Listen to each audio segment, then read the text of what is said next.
Hello guys, welcome back. I'm your friend Insect. So today let's continue our math tutorial. It's not actually a tutorial, it's just a video for me to help me. It's a video to help me or maybe help you to go through the math materials together, so we won't feel boring and we could consistently doing this kind of work by doing so. So today we are going to get into a unit which is called measurements. There are all kinds of units. The first one is the area of rectangles. Let's head into the first video. So we've got two figures right over here, and I want to think about how much space they take up on your screen. And this idea of how much space something takes up on a surface, this idea is area. So right when you look at it, it looks pretty clear that this purple figure takes up more space on my screen than this blue figure. But how do we actually measure it? How do we actually know how much more area this purple figure takes up than this blue one? Well, one way to do it would be to define a unit amount of area. So for example, I could create a square right over here, and this square, whatever units we're using, we could say it's a 1 unit. So if its width right over here is 1 unit, and its height right over here is 1 unit, we could call this a unit square, a unit square. And so one way to measure the area of these figures is to figure out how many unit squares I could cover this thing with without overlapping and while staying in the boundaries. So let's try to do that. Let's try to cover each of these with unit squares, and essentially we'll have a measure of area. So I'll start with this blue one. So we could put 1, 2, 3, 4, 5 unit squares. And let me write this down. So we got 1, 2, 3, 4, 5 unit squares, and I could draw the boundary between those unit squares a little bit clearer. So we have 5 unit squares. And so we could say that this figure right over here has an area. The area is 5. We could say 5 unit squares. The more typical way of saying it is that you have 5 square units. That's the area over here. Now let's do the same thing with this purple figure. So with the purple figure, I could put 1, 2, 3, 4, 5, 6, 7, 8, 9, 10 of these unit squares. I can cover it. They're not overlapping, or I'm trying pretty close to not make them overlap. You see, you can fit 10 of them. And let me draw the boundary between them so you can make them you can see it a little bit clearer. So that's the boundary between my unit squares. So there you go. And we can count them. We have 1, 2, 3, 4, 5, 6, 7, 8, 9, 10. So we could say the area here, and let me actually divide these with the black boundary too. It makes it a little bit clearer than that blue. So the area here for the purple figure, we could say, so the area here is equal to 10 square units. So what we have here, we have an idea of how much space does something take up on a surface, and you could eyeball it, say, hey, this takes up more space, but now we've come up with a way of measuring it. We can define a unit square. Here it's a 1 unit by 1 unit. In the future, we'll see that it could be a unit centimeter. It could be a 1 centimeter by 1 centimeter square. It could be a 1 meter by 1 meter square. It could be a 1 foot by 1 foot square. But then we can use that to actually measure the area of things. This thing has an area of 5 square units. This thing has an area of 10 square units. So this one we can actually say has twice the area. The purple figure had twice the area. It's 10 square units as the blue figure. It takes up twice the amount of space on the screen. Alright, from this video, at least we could know the idea of the area. It's just a measurement for the space a shape or an object takes. And to be honest, the measurement can be very different based on the different units. It can be anything. It can be meter. It can be, let's say, pure number. It can be gallon. It can be how much donors, or all kinds of things like that. All right. Let's say, what can we do with this? Let's have a look at the final video. This square is 1 square unit. So what is the area of rectangle A? The first thing we're told is that each of these little squares equal 1 square unit, and then we're asked to find the area of rectangle A. Here's rectangle A, and area is the space that it covers. So how much space does rectangle A cover? How many square units does rectangle A cover? One way to answer that would be to count how many square units it covers, except they've covered up our square unit. So one idea is we could draw them back. Say you cover them up, we'll draw them back in. So go in like this, connect all these, and then we should be able to count our square units. So we have 1, 2, 3, 4, 5, 6, 7, 8, 9, 10, 11, 12. 12 square units. Rectangle A covers 12 square units, so it has an area of 12 square units. But this isn't the only way that we could have solved this. We could have also looked at this and said, okay, this top row is 4 square units long. 1, 2, 3, 4. Has a length of 4 units. So that means the top row will have 1, 2, 3, 4 square units inside of it. And then we could have looked over on the side over here and said, well, how many rows of 4 will there be?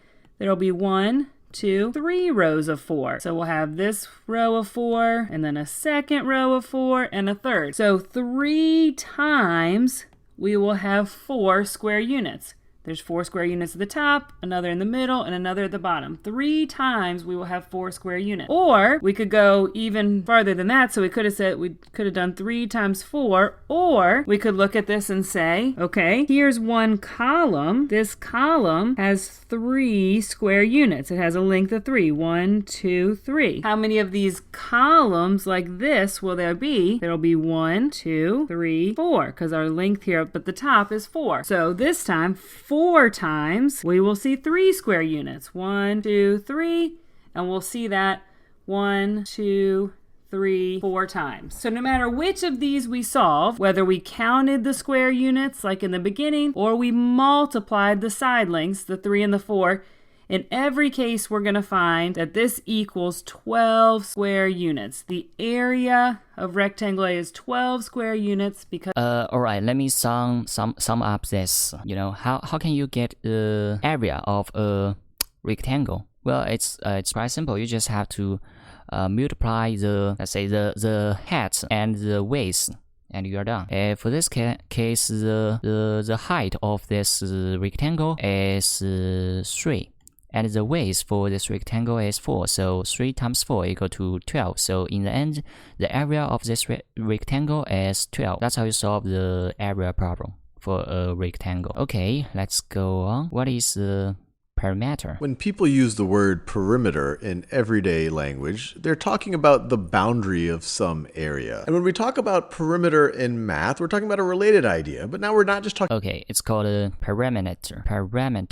Right? About the boundary, we're actually talking about the length of the boundary. How far do you have to go around the boundary to essentially go completely around the figure, completely go around the area? So let's look at this first triangle right over here. It has 3 sides, that's why it's a triangle. So what's its perimeter?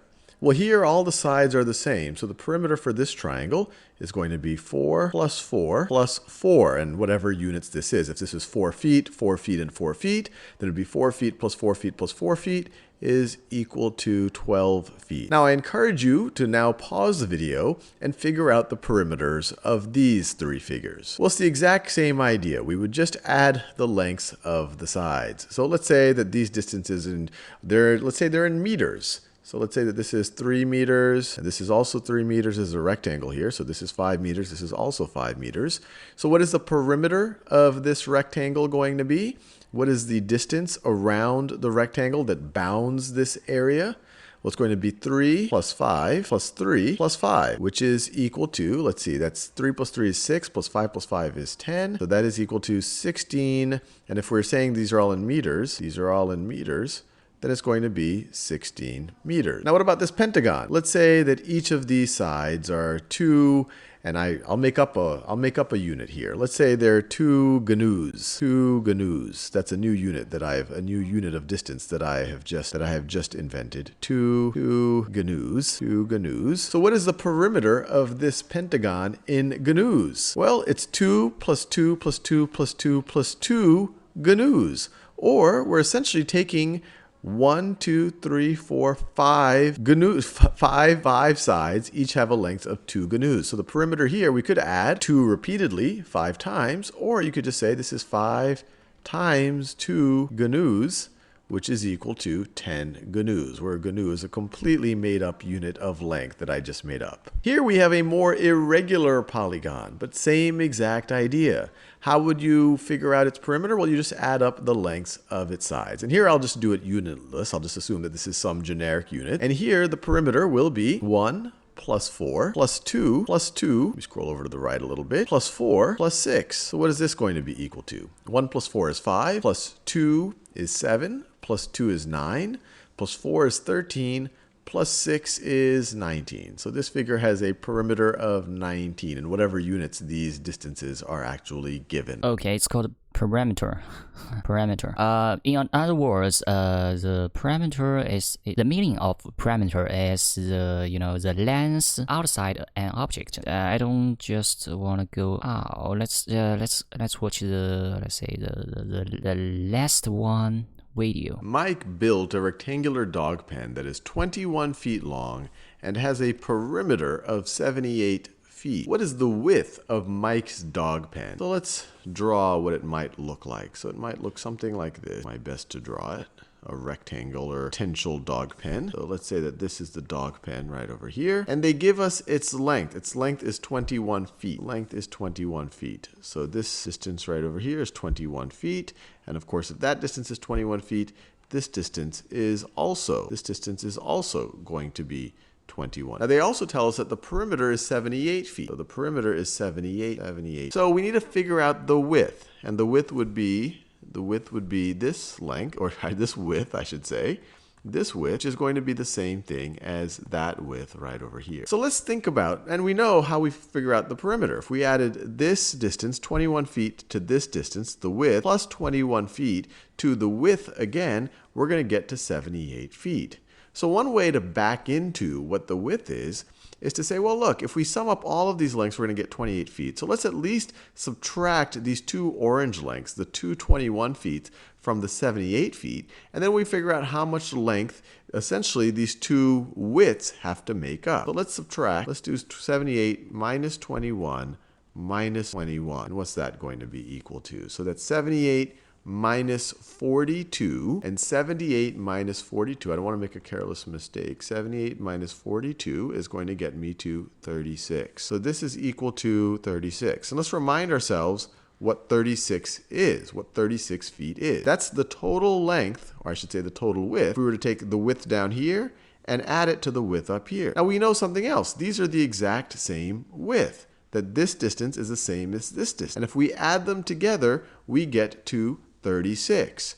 So what are two distances, or what are two numbers that I can add together to get to 36? Well, we know that 18 plus 18, we know that 18 plus 18 is equal to 36. So this one down here must be 18, and this one up here must also be 18. And we can verify that. Try adding all of these up together. You add the two widths, you get 18 plus 18, and you add the two lengths, plus 21 plus 21, and you are left with 36, which is exactly what we got here. This is what we needed the two widths to add up to, plus 42, which is, of course, equal to 36 plus 42 is equal to 78, which is the perimeter. Let's try. It's just a problem that related to the perimeter. Okay, then let's go to the weighting of a rectangular prism. What is that? Rectangular prism. Rectangular prism. I don't know that. Let's head into it. Human beings have always realized that certain things are longer than other things. For example, this line segment looks longer than this line segment, but that's not so satisfying just to make that comparison. You want to be able to measure it. You want to be able to quantify how much longer the second one is than the first one. And how do we go about doing that? Well, we define a unit length. So if we make this our unit length, we say this is 1 unit, then we could say how many of those lengths are each of these lines. So this first line looks like it is, we can do one of those units, and then we can do it again. So it looks like this is 2 units, while this third one looks like we can get, let's see, that's 1, 2, 3 of the units. So this is 3 of the units. And right here, I'm just saying units. Sometimes we've made conventions to define a centimeter, where the unit might look something like this, and it's going to look different depending on your screen. Or we might have an inch that looks something like this. Or we might have a foot that I won't be able to fit on this screen based on how big I've just drawn the inch, or a meter. So there's different units that you could use to measure in terms. But now let's think about more dimension. This is literally a one-dimensional case. This is 1D. Why is it one dimension? Well, I can only measure length. But now let's go to a 2D case. Let's go to 2 dimensions, where objects could have a length and a width, or a width and a height. So let's imagine 2 figures here that look like this. This is one of them. And notice it has a width and it has a height, or you could view it as a length or you could view it as a width and a length, depending on how you want to view it. So let's say this is one figure right over here. And let's say this is the other one. This is the other one over here. Try to draw them reasonably well. Now, once again, now we're in 2 dimensions, and we want to say, well, how much in 2 dimensions space is this taking up? Or how much area are each of these 2 taking up? Well, once again, we could just make a comparison. This second, if we view them as carpets or rectangles, the second rectangle is taking up more of my screen than this first one, but I want to be able to measure it. So how would we measure it? Well, once again, we would define a unit square. Instead of just a unit length, we now have 2 dimensions. We have to define a unit square. And so we might make our unit square. And the unit square we will define as being a square where its width and its height are both equal to the unit length. So its width is 1 unit and its height is 1 unit. And so we will often call this 1 square unit. Oftentimes you'll say this is 1 unit, and you put this 2 up here. This literally means 1 unit squared. And instead of writing unit, this could have been a centimeter. So this would be 1 square centimeter. But now we can use this to measure these areas. And we say, well, how many, just as we said, how many of this unit length could fit on these lines, we could say, how many of these unit squares can fit in here? And so here, we might take one of our unit squares and say, okay, it fills up that much space. Well, we need more to cover all of it. Well, there, we'll put another unit square there, put another unit square right over there. We'll put another unit square right over there. Wow, 4 unit squares exactly cover this. So we would say that this has an area of 4 square units, or 4 unit square. Now what about this one right over here? Well, here, let's see, I could fit 1, 2, 3, 4, 5, 6, 7, 8, and 9. So here I could fit 9 unit squared. Let's keep going. We live in a 3-dimensional world. Why restrict ourselves to only 1 or 2? So let's go to the 3D case. And once again, when people say 3D, they're talking about 3 dimensions. They're talking about the different directions that you can measure things in. Here there's only length. Here there's length and width, or width and height. And here there'll be width and height and depth. So once again, if you have say an object, and now we're in 3 dimensions, we're in the world we live in, that looks like this, and then you have another object looks like this.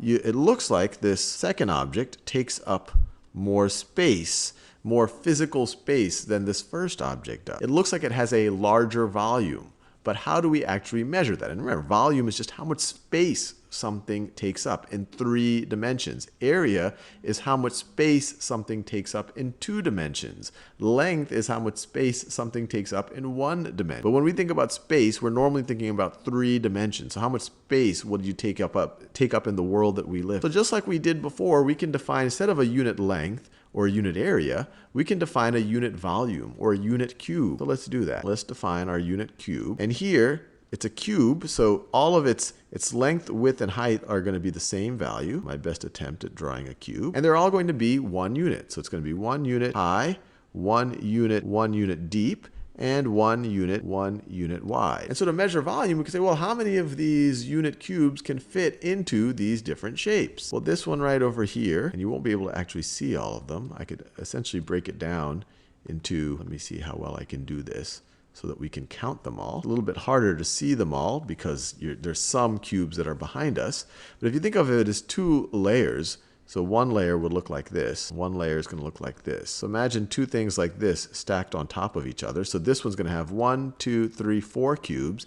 Now this is going to have 2 of these stacked on top of each other. So here you have 8 unit cubes, or you could have 8 units cubed volume. What about here? Well, if we try to fit it all in, let me see how well I can draw this. It'll look something like this. Kind of a rough drawing. And so if we were to try to take this apart, you'd essentially have you'd have a stack of 3 sections that would each look something like this. Attempted drawing. 3 sections that would look something like what I'm about to draw. It would look like this. So if you took 3 of these and stacked them on top of each other, you would get this right over here. And each of these have 1, 2, 3, 4, 5, 6, 7, 8, 9 cubes in it. 9 times 3, you're going to have 27 cubic units in this one right over here. So hopefully that helps us think a little bit about how we measure things, especially how we measure different things in different number of dimensions, especially in 3 dimensions when we call it volume. So for this, let's say for this kind of video, it just introduced you an idea of the value. Okay, so the value is a measurement for 3D object, for 3D world object. And I can also tell you it's not that complicated if you want to calculate an object's value. For example, if you got let me draw it out. If you got let's say I cannot weird. I should be able to draw this kind of scene. Okay, for example, now we got a cube. I know it's a ugly drawing, but I just want to give you an idea about how can you actually measure this value. So if you got the width, for example x, and if you got the depth, this line, you got it there, and you got the height, which is y. If you got 3 values or 3 numbers, how can you get its value? Well, you just have to multiple them up. For example, x times y times z, and that's how you get the value. Well, if you ask me why this is happening, it can be as simple as, for example, if you times the x and z, you will get the area of this cube, of this let's say cube or square. Yeah, you'll get the area of that square. Then you times the y, you get the multiple this kind of square stacked together to form such a cube. So that's why in the end you get the value. If you do not believe me, just let's say, here we go. Let's watch this video and you'll get his idea. I have this figure here. You could call it a rectangular prism, and I want to measure its volume. And I'm defining my unit cube as being a 1 centimeter by 1 centimeter by 1 centimeter cube. It has 1 centimeter width, 1 centimeter depth, 1 centimeter height,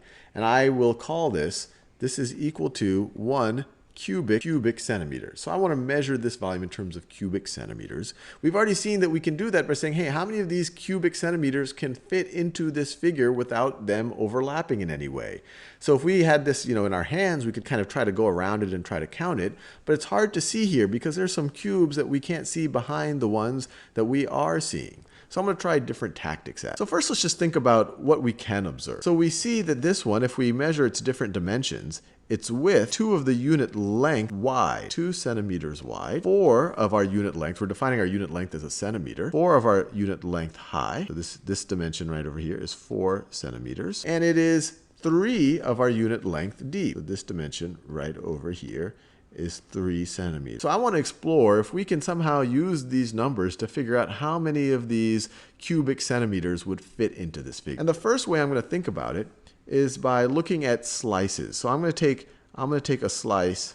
I'm going to take this slice right over here of our original figure. And let's think about how we can how using these numbers we can figure out how many unit cubes were in that slice. Well, this is 2 centimeters wide, and it is 4 centimeters high. It is 4 centimeters high. And you might be saying, hey, Sal, I could just count these things. I could get eight squares here.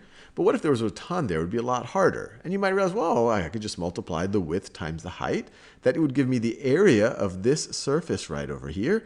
And it's only 1 deep, so that also will give me the number of cubes. So let's do that. Let's find the area here. Well, that's going to be 2 centimeters times 4 centimeters. 2 centimeters times 4 centimeters. That gives us the area of this. And then if we want to find out the number of cubes, well, that's also going to be equivalent to the number of cubes. So we have 8 square centimeters is this area, and the number of cubes is 8. And if we want the number of cubes in the whole thing, we just have to multiply by the number of slices. And we see that we need 1, 2, 3 slices. This is 3 centimeters deep. We're going to multiply that times 3. So we took the area of one surface, we took the area of this surface right over here, and then we multiplied by the depth. That essentially gives us the number of cubes, because the area of this surface gives us the number of cubes in a slice that is 1 cube deep, and then we would have to have 3 slices like that. So we would have to have, this is one slice, we would have to have another slice, and then another slice in order to construct the original figure. 2 centimeters times 4 centimeters times 3 centimeters would give us our volume. Let's see if that works out. 2 times 4 is 8 times 3 is 24. 24, let me do that in that pink color. 24 centimeters cubed, or I could say cubic centimeters. So that's one way to measure the volume. Now, there's multiple surfaces here. I happen to pick this surface, but I could have picked another one. I could have picked this surface right over here and done the exact same thing. So let's pick this surface and do the exact same thing. This surface is 3 centimeters. 3 centimeters by 4 centimeters by 4 centimeters. Let me do that in that blue color. Color changing is always difficult. By 4 centimeters. So its area is going to be 12 square centimeters is the area of this surface, and 12 is also the number of cubes that we have in that slice. And so how many slices do we need like this in order to construct the original figure? Well, it's 2 centimeters deep. This is only 1 centimeter deep, so we need 2 of them. We need 2 of them to construct the original figure. So we can essentially find the area of that first surface, which was 3 times 4, 3 times 4, and then multiply that times the width, times how many of those slices you need, so times 2. And once again, this is going to be 3 times 4 is 12, times 2 is 24. I didn't write the units this first time, but that's going to give us the count of how many cubic centimeters we have, how many unit cubes we can fit. So once again, this is 24 cubic centimeters. And you can imagine you could do the same thing, not with this surface, not with this surface, but with the top surface. Top surface is 3 centimeters deep, 3 centimeters deep, and 2 centimeters wide, 2 centimeters wide. So you could view its area, or its area is going to be 3 centimeters times 2 centimeters. So that area is, let me do it in the same colors, 3 centimeters times 2 centimeters, which is 6 square centimeters. And that also tells you that there's going to be 6 cubes in this 1 cube deep slice. But how many of these slices do you need? Well, you have, this whole thing is 4 centimeters tall, and this thing is only 1 centimeter, so you're going to need 4. So that's 2, 3, try and draw it as neatly as I can, 3, and 4. You're going to need 4 of these. So to figure out the whole volume, you're going to have to take that and multiply that times 4 centimeters, which once again, 3 times 2 is 6 square centimeters times 4 centimeters is 24 cubic centimeters. So it doesn't matter what order you multiply these in. You could view this, take the one area of one side, then multiply it times the depth, or you could take the surface area of another height and multiply it times the height or the width or the depth. And these are all the scenarios. But what it shows is it doesn't matter what order we multiply these 3 dimensions in. You could view it, you could take the 2 times the 4 first and then multiply by the 3,